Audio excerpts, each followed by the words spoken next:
Okay, Assalamualaikum dan salam sejahtera kepada Prof dan juga rakan-rakan. Saya ialah Lina Fum binti Muhammad dan hari ini saya akan membentangkan kertas konsep saya yang bertajuk Kepimpinan Distributif, Kesediaan Guru untuk Berubah dan Komitmen Guru Terhadap Perubahan. Kertas konsep ini bertujuan untuk membincangkan kepimpinan distributif di sekolah dan bagaimana kepimpinan ini mempengaruhi komitmen guru terhadap perubahan di sekolah. Kertas konsep ini adalah berasaskan teori 6 rahsia perubahan Fullen dan juga model bingkai kerja 7S. Dapatan daripada kajian lepas mendapati bahawa kepimpinan distributif mempengaruhi keupayaan guru untuk berubah dan juga komitmen guru untuk berubah. Selain itu, didapati bahawa keupayaan guru untuk berubah adalah lebih menonjol di sekolah yang pemimpinnya mengamalkan kepimpinan distributif. Dapatan daripada kertas konsep ini diharapkan dapat membantu usaha KPM untuk memastikan kepimpinan berprestasi tinggi ditempatkan di setiap sekolah. Selain itu, isu-isu yang berkaitan dengan perubahan telah dikenal pasti dapat dijadikan panduan terutamanya kepada pemimpin sekolah. Kesimpulannya, komitmen guru untuk berubah ini amat penting untuk memastikan segala perancangan perubahan dapat dilaksanakan dengan baik demi keberkesanan sistem sosial sekolah dan juga masa depan pendidikan di negara kita. Okey, sebagai pengenalan,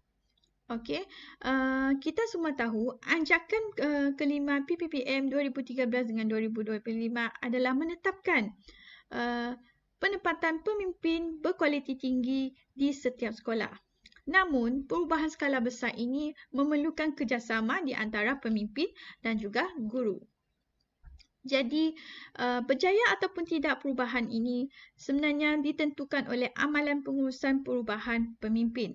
Selain daripada itu, guru sebagai pelaksana reformasi pendidikan perlu sentiasa memberi komitmen untuk menjayakan reformasi pendidikan ini. Kepimpinan pula dianggap sebagai salah satu faktor yang mempengaruhi komitmen efektif guru untuk berubah. Sehubungan itu, warga sekolah termasuk pemimpin dan juga guru perlu bergerak seiringan dengan perubahan untuk memastikan perubahan dalam pendidikan kekal relevan dan juga dinamik. Okey, baiklah. Seterusnya kita pergi kepada bahagian kajian literatur mengenai kepimpinan distributif. Okey, menurut Muhammad Yusaini dan juga Muhammad Izham 2020, konsep kepimpinan distributif adalah amalan kepimpinan yang memupukkan perkongsian, kerjasama, demokrasi dan juga pelibatan dalam kepimpinan dan amalan kepimpinan berlaku melalui pengagihan tugas serta penurunan kuasa kepada guru lain. Menurut Darlin pula, kepimpinan distributif wujud dalam suatu bentuk rangkaian dan bukannya dalam bentuk struktur hierarki ataupun struktur piramid.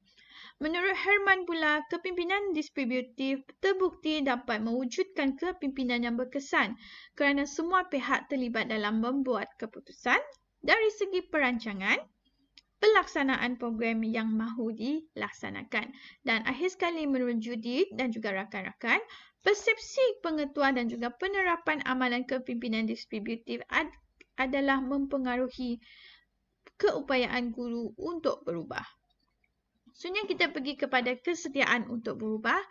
Menurut Louis, ramai guru yang menolak untuk berubah walaupun mereka menyedari kepentingan perubahan untuk pendidikan.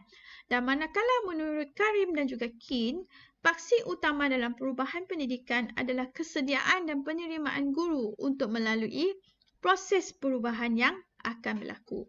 Menurut Kim dan juga Omar Abdul Karim, kesediaan untuk berubah guru mempunyai berkaitan dengan sikap, nilai, budaya sekolah, kepimpinan, komitmen dan juga latihan. Dan akhir sekali menurut Nick Noraini dan juga Nur Hisham, pengurus pendidikan di semua peringkat perlu memastikan untuk membangunkan kesediaan untuk berubah di kalangan guru dan memastikan kesediaan untuk berubah guru adalah sentiasa tinggi. Bagi aspek komitmen guru untuk berubah pula, menurut Zimmerman, guru menolak sesuatu perubahan dalam organisasi akibat pengalaman lampau mereka terhadap perubahan yang gagal. Selain itu, kegagalan mengenal pasti kenapa perlunya berubah dan juga tabiat mereka yang sukar diubah. Menurut Khairul dan juga rakan-rakan, sekolah yang cemerlang adalah berpunca daripada pentadbir yang berkesan, guru-guru yang mempunyai komitmen yang tinggi dan juga program membina jati diri murid. Dan akhir sekali mengikut Ming Chu dan juga Ming Sui Hiu 2018, perubahan komitmen guru mempunyai berkaitan yang positif dengan perubahan persepsi seseorang apabila berlakunya perubahan dalam organisasi. Dan kejayaan transformasi sekolah adalah bergantung kepada peraturan dan juga perubahan guru atas faktor perubahan yang melibatkan pegangan pengetahuan dan juga amalan guru. Okey. Tertera pada skrin adalah kajian yang dijalankan di Malaysia mengenai kepimpinan distributif. Okay, jadual menunjukkan bahawa kesediaan guru untuk berubah mempamerkan sekitar 49% varian dalam memediasikan hubungan antara kerjasama pasukan berkepimpinan dan juga komitmen efektif guru untuk berubah. Jadi ini menunjukkan bahawa international readiness ini mempunyai kesan mediasi separa pada hubungan antara kerjasama berpasukan kepimpinan dan juga komitmen efektif guru untuk berubah.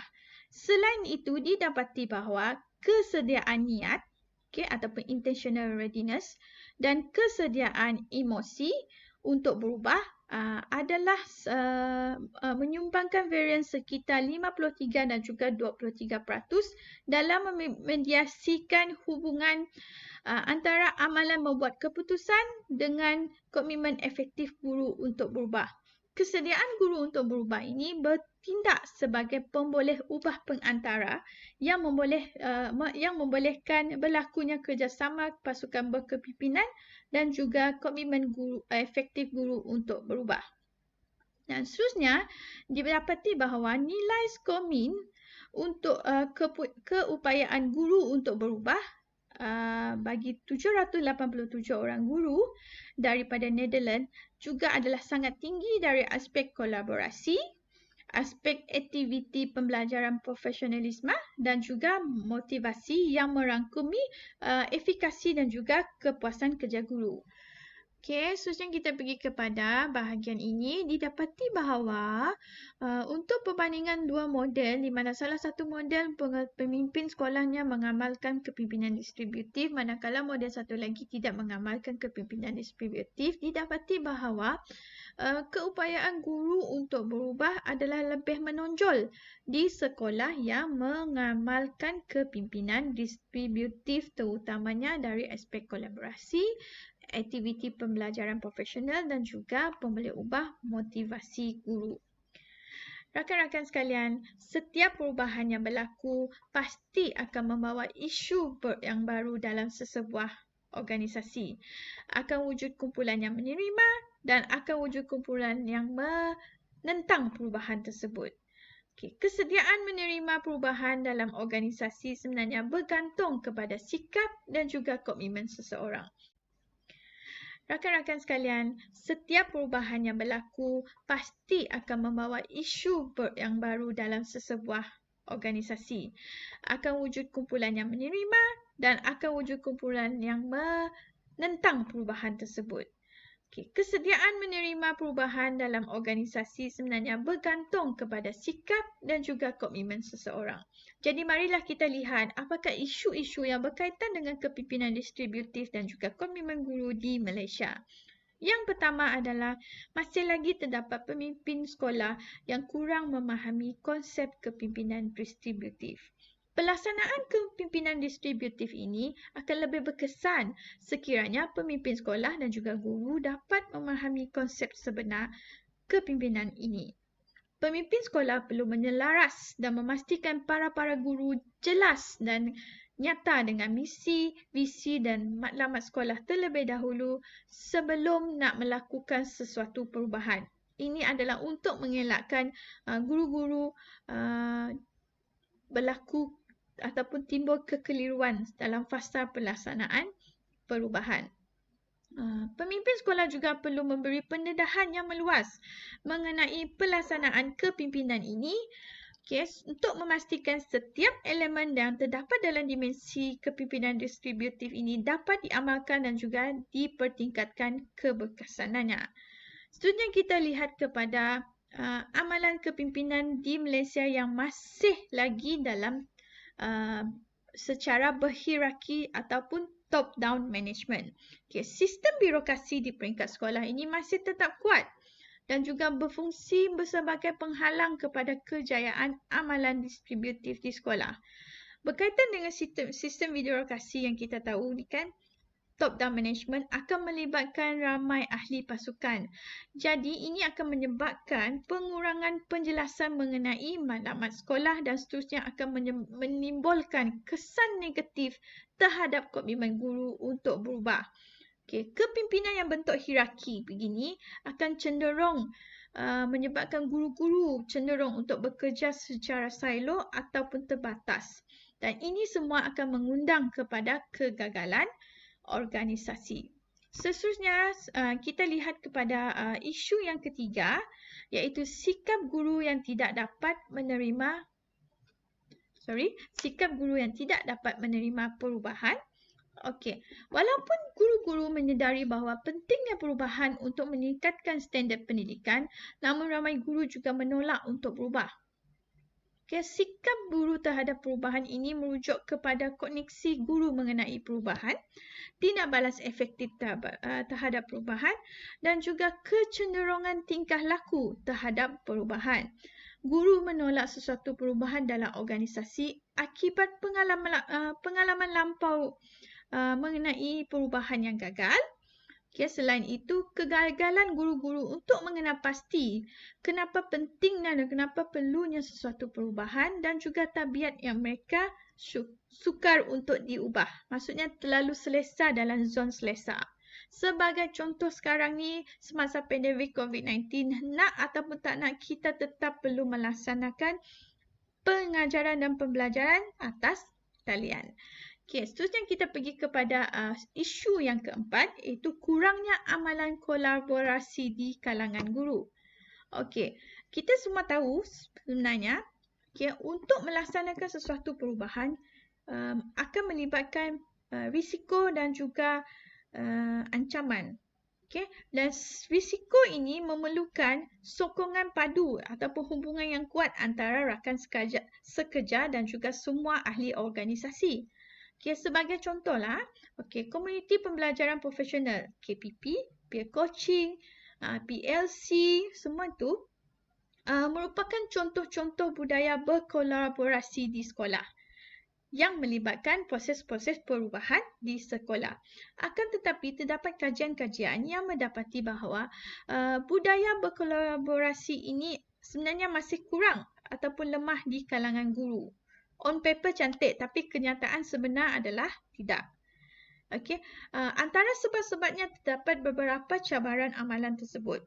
Contohnya, kekangan masa dan juga kurangnya sokongan daripada pihak pentadbir menyebabkan aktiviti-aktiviti kolaborasi ini tidak dapat dijalankan dengan baik. Seterusnya kita pergi kepada bahagian implikasi kajian. Diharapkan kertas konsep ini dapat merealisasikan anjakan kelima dalam PPPM 2013-2025 dengan menambahbaikkan amalan gaya kepimpinan pemimpin sekolah. Selain itu, daripada segi latihan pula, pihak IAB melalui MPQL boleh mempelbagaikan lagi modul latihan ataupun kursus mengenai gaya kepimpinan distributif. Khusus pengurusan sumber manusia dan juga amalan komunikasi berkesan juga boleh diterapkan melalui latihan untuk memastikan komunikasi berkesan berlaku terutamanya semasa proses berlakunya perubahan di sekolah. Untuk KPM dengan JPN dan juga PPD pula, mereka perlu menyediakan latihan yang boleh menjadikan panduan kepada mereka untuk menyediakan latihan dan juga khusus berkaitan dengan tekanan kerja dan juga bagaimana hendak meningkatkan komitmen guru. Okey. Kemudian selain daripada itu, kertas konsep ini diharapkan dapat memberi idea kepada pihak KPM, JPN ataupun PPT untuk menyediakan kursus ataupun webinar secara berkala kepada PGB, terutamanya mengenai kepimpinan distributif dan komitmen guru. Guru-guru besar ataupun pengetua yang kurang pengalaman, kurang pengetahuan boleh meningkatkan pengetahuan mereka mengenai kepimpinan distributif. Selain itu, kepimpinan distributif yang menekankan perkongsian misi, visi dan maklumat sekolah ini dapat memberi panduan ataupun laluan yang jelas kepada PGB yang novis bagaimana hendak melaksanakan perubahan di sekolah. Dan akhir sekali kepada guru-guru pula, guru-guru akan menyedari kenapa pentingnya sesuatu perubahan dalam pendidikan dan bagaimana hendak meningkatkan komitmen diri mereka terutama semasa melaksanakan perubahan yang dikehendaki. Kemudian kita pergi kepada kesimpulan. Kesimpulannya, pemimpin sekolah memainkan peranan yang penting untuk meningkatkan kesediaan dan juga komitmen guru untuk berubah. Tahap amalan distributif ini boleh menggerakkan subordinat untuk menerima sebarang perubahan dan sentiasa mempunyai komitmen yang tinggi terhadap organisasi. Kesimpulannya di sini, kesediaan guru untuk berubah dipengaruhi oleh amalan kepimpinan pengetua maupun guru besar di sekolah. Kesediaan guru untuk berubah dan komitmen guru terhadap perubahan merupakan tunjang kepada keberkesanan sesuatu perubahan. Sekian, terima kasih.